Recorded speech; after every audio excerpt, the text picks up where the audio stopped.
Cinema വിശേഷങ്ങൾക്കും വാർത്തകൾക്കും ദാസനും വിജയനും ഈ ചാനൽ ഇപ്പോൾ തന്നെ സബ്സ്ക്രൈബ് ചെയ്യുക.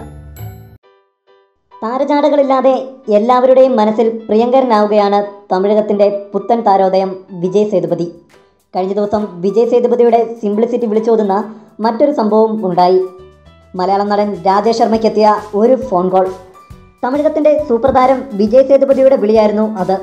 രാജേഷ് ശർമ്മയുടെ തമിഴ് ചിത്രം സിഗയിലെ പ്രകടനം കണ്ട് അഭിനന്ദിക്കാൻ വിളിച്ചതായിരുന്നു അദ്ദേഹം. ഇപ്പോൾ വിജയ് സേതുപതി വിളിച്ചതിൻ്റെ സന്തോഷത്തിലാണ് രാജേഷ് ശർമ്മ. ആ എക്സൈറ്റ്മെൻറ്റ് രാജേഷ് ശർമ്മ ഫേസ്ബുക്കിൽ പങ്കുവച്ചത് ഇങ്ങനെ: ഒത്തിരി സന്തോഷമുള്ളൊരു കാര്യം കുറച്ചു മുമ്പ് സംഭവിച്ചു. സിഗൈ എന്ന എൻ്റെ ആദ്യത്തെ തമിഴ് സിനിമ കണ്ട് തമിഴിൻ്റെ പ്രിയ നടൻ വിജയ് സേതുപതി വിളിച്ചു. ബ്രദർ, നീങ്ക നല്ല നടിച്ചിருக்கு. എനിക്ക് അന്ത ക്യാരക്ടറും ഉങ്ങളെയും ரொம்ப പിടിച്ചിருக்கு.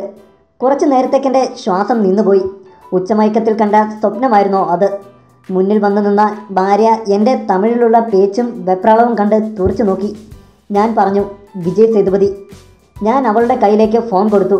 തമിഴറിയാത്ത അവൾ തമിഴിൽ കൈകാലിട്ടടിക്കുന്നത് കണ്ടു. അവൾ എന്തൊക്കെയോ പറഞ്ഞു. പിന്നെ ഫോൺ എൻ്റെ കയ്യിൽ തന്നു. വീടിനുള്ളിൽ ലക്ഷ്യമില്ലാതെ അന്തം വിട്ട് തെന്നിത്തെറിച്ച് നടന്നു. ഒടുവിൽ ചെന്നൈയിൽ വെച്ച് കാണാമെന്ന ഉറപ്പിൽ അദ്ദേഹം ബൈ പറഞ്ഞു. കുറച്ചു നേരം എൻ്റെ തലയ്ക്കകത്ത് കിളി പറന്നു. പിന്നെ എൻ്റെ സ്ഥായീഭാവം കിളിരസമായിരുന്നു, നവരസങ്ങളിൽ ഇല്ലാത്തത്.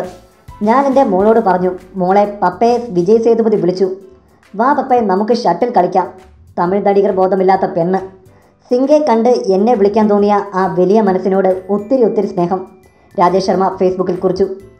കൂടുതൽ സിനിമാ വിശേഷങ്ങൾക്കും വാർത്തകൾക്കും ദാസനും വിജയനും ഈ ചാനൽ ഇപ്പോൾ തന്നെ സബ്സ്ക്രൈബ് ചെയ്യുക. വീഡിയോ ഇഷ്ടപ്പെട്ടെങ്കിൽ like, share, comment. Thank you.